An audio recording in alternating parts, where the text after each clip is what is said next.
Halo semuanya, Assalamualaikum warahmatullahi wabarakatuh. Bertemu lagi dengan saya Satrio Homsin dan ini adalah Saci TV.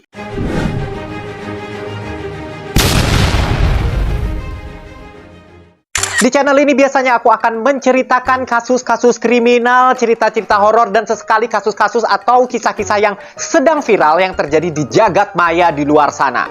Demikian juga di video kali ini aku ingin mengajak kalian bernostalgia nih bapak-bapak, ibu-ibu yang pernah muda di tahun 1990-an awal. Siapa yang nggak ingat sama telenovela? Barangkali kalian adalah penggemar berat telenovela di zaman-zaman itu sama seperti aku, karena aku suka nemenin mama dan tanteku nonton telenovela ini.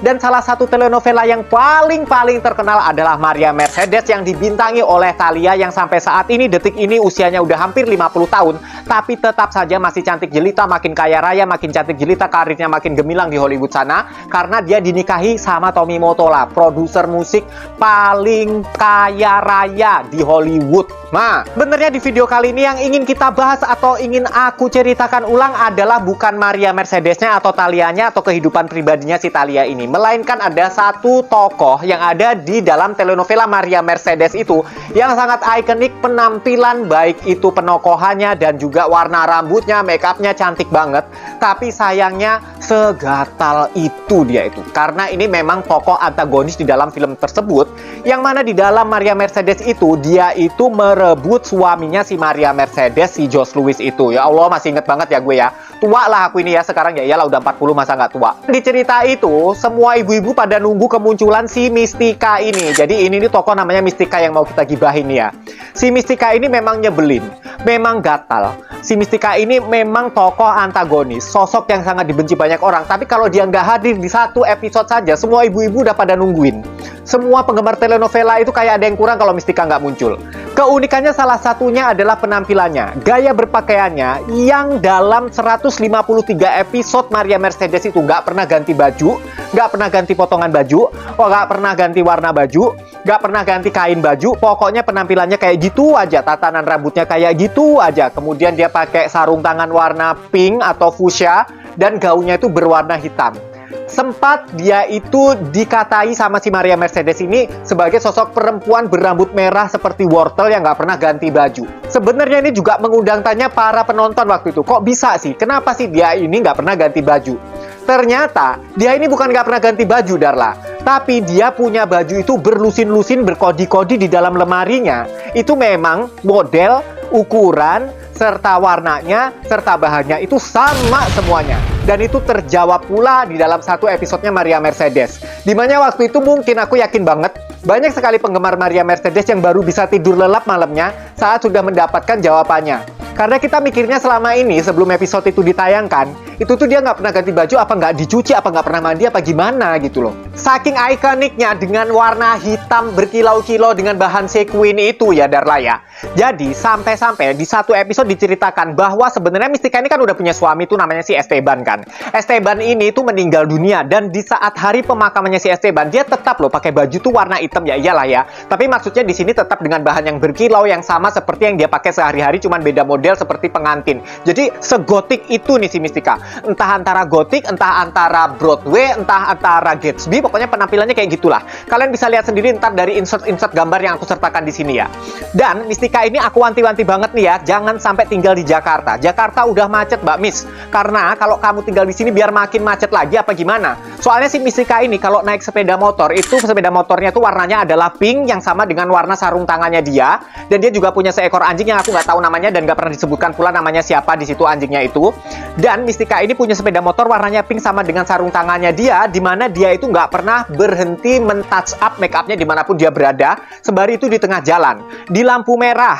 Dan di salah satu episodenya diceritakan ada lampu merah, dia itu turun, dia bedakan lah di lampu merah, sementara di belakangnya itu banyak sekali mobil dan motor yang sedang ngantri kan. Dan lampu lalu lintasnya itu udah hijau, yang lain udah mengklakson-klakson, tetapi Mystica ini dengan posisi yang paling depan, dia tetap ngebenerin bedaknya itu, nge-touch up makeupnya itu sampai diklaksonin, sampai lampunya itu hampir merah dan dia melaju. Kemudian setelah dia melaju lampunya bener-bener merah dan yang belakang tetap aja macet di situ. Apa nggak digamparin orang se-Jakarta Raya kalau Mystica ini sampai tinggal di Jakarta? Dari penokohan yang saya tangkap ini mungkin si penulis atau yang ngidein film telenovela ini, ya pokoknya yang ngidein telenovela inilah ya. Mystica ini memang ditampilkan sebagai sosok yang genit, yang seksi, yang manja, yang sampai ngegemesin banget. Pokoknya kalau kita nonton tuh telenovela pengen gamparin aja tuh Mystica. Salah satu episode yang paling membuat orang-orang puas adalah saat dia dilabrak sama si Maria Mercedes yang diperankan oleh Thalia itu, di mana Maria Mercedes tuh menjambak si rambutnya si Mystica ini sampai keliling-keliling rumahnya tuh.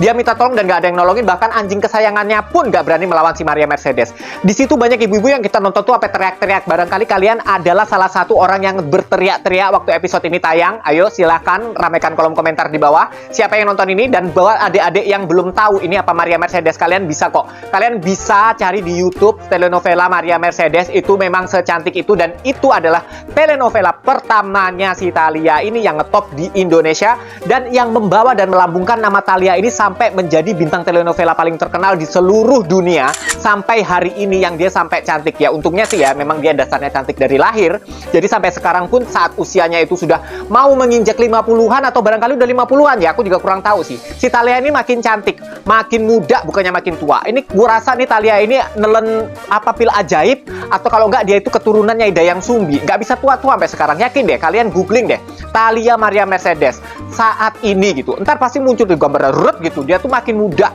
makin muda, makin muda, makin tahun. Jadi kalau dibandingkan antara dia waktu muda dulu sama sekarang tuh justru cantikan sekarang, dan badannya tuh lebih cantikan sekarang gitu loh. Bahkan pengakuan temen aku saat dia bertemu langsung sama si Thalia, waktu Thalia itu kan sempet tuh berkunjung ke Indonesia ya. Kalian pasti ingat kan ya, penggemar telenovela dulu. Jadi Thalia ini pernah berkunjung ke Indonesia untuk menjumpai fans-fansnya. Saat dia itu manggung di Taman Mini, itu memang aslinya tuh secantik itu. Pinggangnya kecil, pinggulnya gede, badadanya itu ukurannya itu gede, pokoknya seksi banget lah gitulah ya. Bukannya ngeres atau apa ya, tapi memang ukurannya itu kayak boneka Barbie yang dibikin raksasa seukuran manusia yang sesungguhnya dikasih nyawa gitulah ya. Dan di sini aku mau balik lagi ke Mystica yang memiliki baju dengan warna dan model serta bahan yang serupa. Bukan serupa sih, sebenarnya sama. Gue juga heran apa dia tuh belinya kodian di Tanah Abang apa gimana. Soalnya bukan apa-apa loh ya. Karena di tahun-tahun berikutnya setelah telenovela ini booming, kalau kita jalan ke pasar Tanah Abang, apalagi ke tukang-tukang kain kiloan itu di bawah, itu banyak banget kain sequin. Padahal sebelumnya itu belum banyak gitu kain sequin. Berbagai macam warna, dan mereka kalau nawarin tuh kain Mystica, kain Mystica, kain Mystica tuh, se-ikonik itu. Kalau kalian sekarang nih hari ini nih datang ke pasar Tanah Abang, ke bawah, ke lantai yang apa sih, di basement 3 atau basement 2 itu ya, kalian belanja kain di situ. Kalian akan banyak menjumpai kain yang full akan beads atau payet yang berkilau-kilau, warna hitam, warna ungu, warna merah, warna jingga, apapun ada di situ. Nah, itu sebenarnya yang mempopulerkan adalah sosok si Mystica ini kalau menurut aku, karena memang sebelum telenovela ini ada, itu tuh di Indonesia ini tuh jarang ditemui kain-kain seperti itu tuh.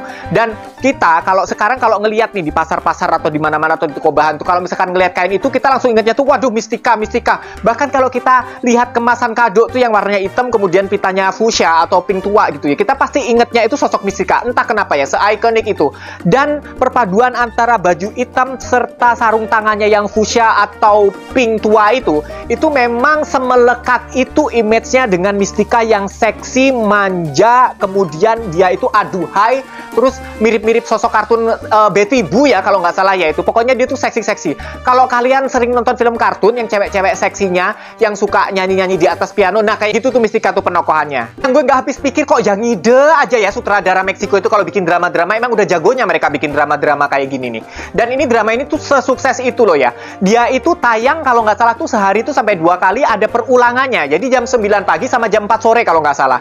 Jadi kalau buat kita-kita yang sekolah jam 9 pagi, itu kita nonton ulangan, siaran ulangnya itu di SCTV waktu itu tuh jam 4 sore kalau nggak salah nih ya. Kalau salah ya mohon dibenarkan di kolom komentar aja. Dan setelah itu sempet juga film ini tuh diputer lagi di Antv belakangan ini nih, baru-baru beberapa tahun kemarin ya, 3 tahun yang lalu lah. Dan itu masih rame yang nonton, masih kangen. Bahkan aku pun suka nonton di YouTube, itu suka aku puter ulang-ulang selain telenovela yang lain. Seseru itu dan se-booming itu telenovela telenovela waktu itu. Yang aku nggak habis pikir, pengidean yang ngide itu loh, yang ngide menciptakan tokoh Mystica ini kok ya bisa ya.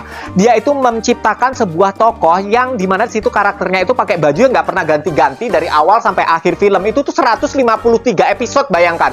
Dia nggak pernah ganti baju, wardrobe-nya itu aja. Dan salah satu episodenya tuh menunjukkan bahwa dia tuh punya lemari yang segede itu ya, segede gaban, yang sekamar tuh lemari semua dan isinya tuh baju semua dan bajunya itu sama. Pertanyaannya adalah buat apa dia itu bikin baju sebanyak itu sampai menuhin kamar, tapi modelnya, ukurannya, warnanya, bahannya sama, belahannya, belakannya juga sama dari bawah dasar neraka sampai ke atas puncak surga sana. Dan ini juga membuat kita itu bertanya-tanya dan membuat kita malah keingetan sama kayak tante rambut palsu di film cerita The Angel itu. Dan tokoh-tokoh yang seperti ini nih justru bikin kangen loh, Darla. Kalau kalian nggak percaya, kalau kalian sekarang sinetron sekarang suka nggak ada sih tokoh-tokoh yang seru-seru kayak gini. Kalau zaman dulu tuh suka ada tokoh-tokoh yang semi-semi hayalan kayak gini. Gimana menurut kalian, Darla? Apakah kalian tahu? Kalau kalian tahu, silahkan sampaikan kolom komentar. Buat kalian yang merasa terhibur dengan video ini, silahkan klik tombol super thanks dan juga tombol subscribe, juga tombol joinnya supaya aku lebih bersemangat lagi membuat konten-konten menghibur dan jauh lebih baik lagi di kemudian hari. Mohon maaf kalau ada kurang dan lebihnya. Saya mohon maaf kalau ada salah pengucapan kata atau informasi di sini. Dan saya harap kalian meramaikan kolom komentar. Dan saya berharapkan kalian sangat-sangat terhibur dan mencintai channel ini, Sachi TV. Oke, dan aku semuanya, assalamualaikum warahmatullahi wabarakatuh. Sampai ketemu di channel berikutnya karena aku pasti nggak sabar ketemu kamu untuk video-video yang seru-seru lagi di video berikutnya. Salam semakin viral. Bye, I love you guys.